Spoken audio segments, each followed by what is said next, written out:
Michelle, the CEO of POA, and welcome back to Lash Artistry 101. This is the ultimate series designed to take you from a beginner lash artist to a master lash artist in just 1 year. In this episode, we'll cover all the essential tools you need to start lashing, how to set up your workstation that's both functional and professional, and basic hygiene practices so that you ensure your client's safety. By the end of this video, you know exactly what you need to do, how to get started, and how to optimize your space for success. All right, let's start with the tools that you need. First, you are going to need tweezers. There are two main types of tweezers you need. You need isolation tweezers and you need application tweezers. Isolation tweezers are tweezers that you hold in your non-dominant hand. You use isolation tweezers to isolate the natural lashes. And isolating is such an important part of your career. I always tell people, as a lash artist, the highest compliment I can get is like, wow, your isolations is on point and it looks so clean and clear. And then application tweezers is tweezers that you hold in your dominant hand. Those are the tweezers that you use to pick up the eyelashes, create a fan or pick up a ProMade fan, and you apply it to natural lashes. So you have two, isolations and your application tweezers. And next, you are going to have adhesive. Lash extensions are bonded to the natural lashes using a highly specialized adhesive. So choosing the right adhesive is really crucial. And there's so many adhesives on the market. They come in different drying time, viscosity. They work, with different speed. And you have to understand how to pick the right adhesive for your specific humidity levels too. You will also need something to hold your adhesive. You can use a glue ring. You can use a J-stone, a palette. There are a lot of tools on the market designed to hold your adhesive and keep them isolated, not touching each other. Certain glue rings, certain palette are designed to keep your adhesive from not curing super quickly, and allows you to make your fan or pick up your classic lashes or ProMade and dipped in there. But we'll dive deeper in another video so you can see all of the options that we have on the market. And then here comes the star, which is the lashes themselves. Lash extension comes in all kind of curls, all kind of color, length, diameter, types, anything you can imagine. So having a variety is helpful, which ensure that you can create some kind of custom look for your clients and not just doing like one exact same type of lashes for every single client. Next, you have under eye pads or lash tapes. Those are also your must-have. Fun fact, tape. Sensitive tape is actually one of the best-selling items at POA. Lash tape is great for adjusting the eyelids, isolating better, or help you to work in layers. Next, you have lash brushes, also known as like spoolies. They come in, obviously all kind of different colors, and you use them to comb the lash through during applications. They're perfect for styling after the service. The micro swabs are also handy for applying liquids like primer or bonder and come in a variety of shapes and sizes to also suit your needs. And finally, let's talk about lash cleanser, the must-have. Cleaning your natural lashes before applying extensions is so important to having good retentions, good bonding. Lash extensions just don't stick to dirty lashes. Imagine if you would paint your cabinet and never actually prime them and, make sure you start from like a good clean surface and you just start painting, they're going to start peeling. Same thing apply for eyelash extension. You need to make sure that you have a really good clean base to start. So our pure cleanser is specially formulated to remove all of the oil, dirt, or makeup residue without causing any irritations. It's pretty gentle, it's very effective, and it leaves the lashes like perfectly prepped for application because clean lashes are happy lashes. Now that you get all of your tools set up, let's talk about your workstation setup. What I've learned as a lash artist is if you have a well-organized setup station, it would make your work a lot less chaotic, a lot more efficient and enjoyable. You are in this space so much, probably 8 hours a day, 4 or 5 days a week. May as well make it work and function the best for you. So I would start with a super comfortable bed for your clients. Your clients would be laying down for, 2 hours, 2.5 hours. So make sure the bed has good support for their head, their neck, and their back. And I know it sounds like a given. However, If your clients are not comfortable, they'll start wiggling in your bed and they'll start tweaking and turning and they'll be like, are you done yet? You are going to lose your mind. It's going to make your job so much easier.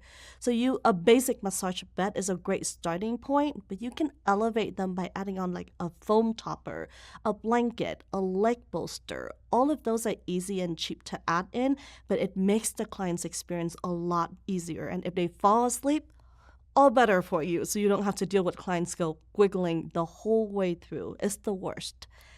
And for yourself, make sure you have a comfortable and adjustable stool. It's so important for you to maintain good posture during service to avoid like fatigue or discomfort. I know a lot of lash artists does this. When you get so frustrated or like zone into the zone, you start like having the shrimp posture, I call it. You hunch over like this, and by the end of the day, you just feel like you age 20 years because your back is killing you. And in order for you to have a long-lasting career, you have to avoid that. So get a good stool that you can adjust and try to sit straight up as much as you can. Lighting also is critical. You need even shadow-free lighting to keep the fine details of your work. A simple ring light is perfect if you are just starting out, though there are a lot of more advanced options available if you want to upgrade later. But if you use a ring light, I would use 2 ring light, one on each of the side, so then that way you can see them evenly and avoid shadow. And when you get a little bit more advanced to save up a little bit more money, you can get all kind of lights that is shadow free and it looks beautiful in your space too. Your lash strip should also be prepped and organized on a tile or a tray before you begin. There's nothing worse than getting your clients on the bed and then rushing to go, oh my God, what is she wearing? What am I putting on? And then start making your lash tile there. So I recommend that you prep your tile before you even start your lash service, or after you do the consultations. Prep all of that before you lay the clients down so you don't feel a lot of chaos in your space. Arrange them by length and curl in whatever orders that work best for you. Just keep it kind of neat and spaced out so you know and you see what you're doing. So you're not playing opening your cabinet and have a tons of boxes just falls out and then rumble through, a bunch of boxes, pick whatever and then put it on.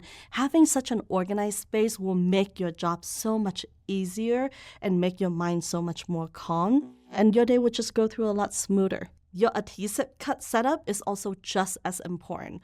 Whether you're using a glue ring, a palette, or a tray, make sure it's secure and placed in a convenient spot. So, and to minimize the movement, you don't want to put it super close to your client's head, because if she does a hair toss and it gets into the adhesive, it's the worst. And it's always the client with like the lightest hair that would ever happen to. Imagine if your client has platinum blonde hair and she moved her hair and it hits your glue palette or glue dot and it stick all over her hair. What a disaster. So you want to make sure that you figure out a spot that's safe away from your client's hair. And the less you have to move around during a service, the more efficient you may be. And finally, keep all of your tools and supplies stored in an organizer. A mobile cart or a shelf near your workstation is a great way to keep everything within your arm's reach. Thoughtful organizations will help your service run through a lot more smoothly. I would probably set up the station first, test it out with a couple people and see if you have to get up multiple times from your chair to grab certain things. Those are the things you probably should set them up with. Then, you can reach them and you don't have to turn. You don't have to do too much movement to get through the service. Let's talk about hygiene. Maintaining a clean and safe environment is not just for your professionalism, it's essential for your client's health and trust. You do not want to go to a lash artist space that it looks clutter, dirty. You yourself wouldn't be a client there. And especially when dealing with the eyes, it's so important that you have your space look beautiful, looks clean, looks hygiene, wiped everything down after the services. Don't have just loose hair sort of flying all around. That's a given. But you wouldn't believe how many lash place I visit where I'm like, I would never get my lashes done there. You don't want to be one of those. So make sure that you got your space arranged beautiful and clean for your clients. Wash your hands throughout before and after each of the appointments. And don't forget to scrub under your nails. A lot of us wear longer nails, which I don't love when you lash full-time all the time. I've been poked by lash artist before with nails, super long nails. Don't love that. If you wear super long nails, you also have to make sure you scrub them really, really, really good, because your clients can also see your nails, see underneath of your nails when they open their eyes. After every client, clean your tweezers with a professional disinfectant. Be sure to read the instructions, as some disinfectant need to be diluted to work properly. If you use a disinfectant and you soak your tweezers in and you didn't dilute it like the instructions tell you to, your tweezer may rust, it may have issue, it may bend, it may go dull. So you want to make sure you read through them, because all of them have different instructions. It's also a good idea to have sterilizing case for extra peace of mind.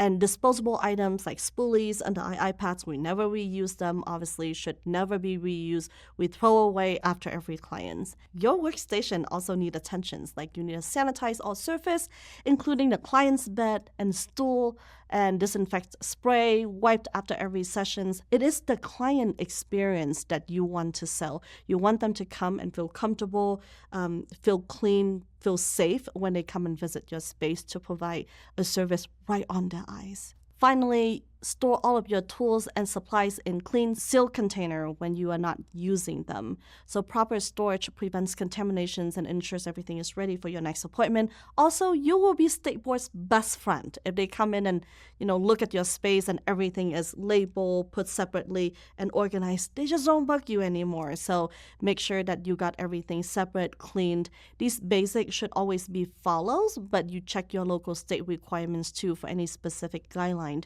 Some state may require you to label them too, like clean, dirty, and what it is. So make sure you check with your state board. That wraps up today's video on essential tools, workstation setup, hygiene, and practices. By now, you should feel confident about what you need to get started. It's almost like a list that I would go through when I first start opening your business as a lash artist. Remember, having the right tools, an efficient setup, and strict hygiene standard isn't just about looking professional. It's actually about providing the best experience for your clients and ensuring the safety. You can't charge top dollar with providing a space that people don't feel like they want to come back. So this is basic 101, but it is very, very important. Thanks for joining us on this episode of Lash Artistry 101. Don't forget to subscribe to our channel and turn on your notification so then you never miss a lesson. Keep practicing, keep perfecting, keep building your perfect space, and we'll see you in the next episode as you continue your journey to becoming a master lash artist.